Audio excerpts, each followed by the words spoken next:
Hello everyone, this is Trevor Lowe, the pixel artist and designer working on Indie Pogo, here for the 13th Kickstarter update. As many of you know, when we launched our Kickstarter, we stated March as our estimated release window. And,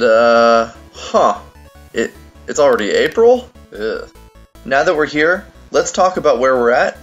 But first, let's re-examine this. Well, more specifically, this. Our promise was to keep you all informed if we ran into any speed bumps along the way. And that's a little misleading because we haven't actually run into any major problems. Development has admittedly been pretty smooth. It's more accurate to say that we misread how long everything was going to take to develop, especially since we want to give every menu personality. At this point, you're probably wondering, when will Indie Pogo be released? My answer to that is, if we were to release right now, we would be missing crucial gameplay features and options that most people come to expect from a platform fighter of this nature. Oh, and I should mention that while we're currently looking into a Nintendo Switch port, that's not actually affecting the release of the Steam version. More on that later. So I think at this point it will be helpful to do a quick recap of all the things we've accomplished since the day the Kickstarter finished. And that includes some new stuff you haven't seen yet. First up is something we haven't actually talked about yet. When the Kickstarter launched, all characters had a base health of 15 HP. For balancing purposes, we multiplied that base HP times 3, as well as all attacks and knockback times 3 as well. This gave us the ability to refine damage output a lot. It was a hefty process that required us to evaluate every hitbox for every character and make gameplay changes that make fighters feel more unique. For example, we now have characters who have multi-hit attacks, chip damage, and damage over time. It also helped to balance healing moves such as Penelope's Vampire Mines and Shovel Knight's Fishing. So the main takeaway here is, there's now a more distinct difference between tanky brawlers and fast-paced hitters. We created a results screen that shows each player's stats at the conclusion of a match. It also rewards players with a varying amount of coins, which players can use to spend elsewhere. We developed a menu for the stadium's interior, which allows players to connect to a handful of new features. Among them include the menu for the solo arcade modes, as well as an overall stats screen that can be used to highlight stats for specific fighters. And of course, the big doozy of a task, the online mode. A lot of work went into making these menus feel as simple and accessible as possible. We've also spent a great deal of time making sure the game doesn't desync players under a wide array of circumstances and subtle edge cases. With the ability to develop Indie Pogo full-time, we were able to implement Weltaro from start to finish, faster than any previous fighter before him. And as a side note, I'm still super happy with how well he translated to our gameplay style. We also developed a stage from the game called Ink, which takes advantage of the unique premise of having to fill out the terrain as you play. We built a shop menu where you will be able to spend those previously mentioned coins to unlock stages, characters, taunts, costumes, and other goodies. You will also be able to chat with the shopkeeper for hints, and this is also where the Kickstarter exclusive content will be unlocked. You'll notice that there's a glaring omission in the shop: trophies.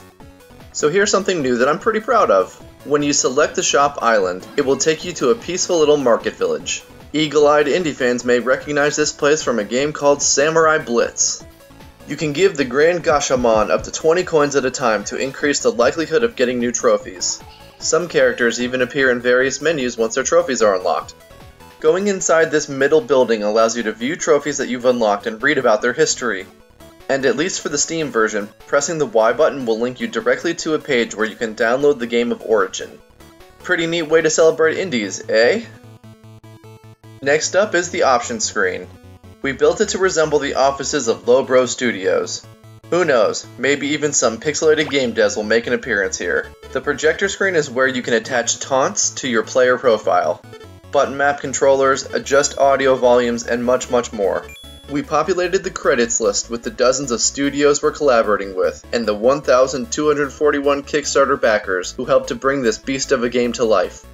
Which, by the way, if you contribute to the Kickstarter under a guest account, we have no way of knowing what name to put you under unless you send us a message. If you've already responded to our name request message, then there's no need to send a follow-up. We got you. Oh man, and I almost forgot. Parkour! You may recall that we implemented wall jumping, rolling, and other parkour moves almost directly after the Kickstarter. For the default 14 playable fighters, that's an additional 56 sprites. Woo!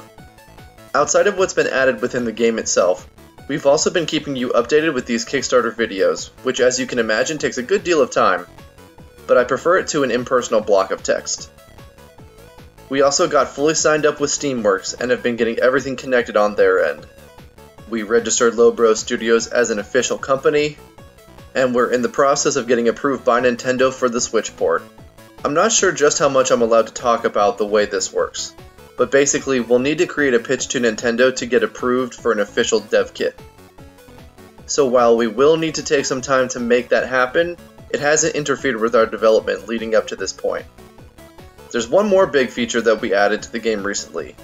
Orcane, which you may have seen during the Rivals of Aether April Fool's Day video, is now complete. We 100% retooled his moveset, as it wasn't up to the standard with the rest of the cast. There will be a separate devlog coming soon detailing him in depth, if that's not public already. So yeah, I really hope this shows that we've been anything but lazy for the last 6+ months. Now the next step in figuring out a good launch window is discussing what still needs to be done for first release. The biggest thing remaining is single player content. Even though Indie Pogo is primarily a game to play with or against friends, it's important to us to cater to those who, for whatever reason, aren't super into the online play. Plus, after over 4 years of development, we really don't want this game to be overlooked by reviewers for a lack of single player content. We've recently started development on the classic style arcade mode, and don't have a whole lot to show just yet. We want to spend a few weeks making sure there's more than enough content for first release.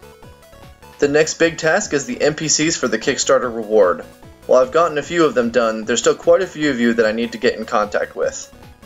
Lastly, we will need to spend some time doing final bug testing and general game polish. This will be when we add even more trophies and various other goodies. While I'm hesitant to set an official release date as it's harder to predict than we initially thought, we're currently aiming for early June to get the rest of these tasks complete. And if all goes well, we may be able to get the Switch port out around that same time. GameMaker 2 will begin allowing developers to start porting their games in early summer, so fingers crossed. As for the physical Kickstarter rewards, those will go out after we launch.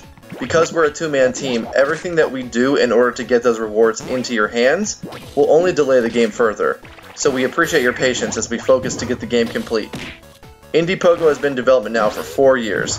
It's crazy to think that we're this close to completion.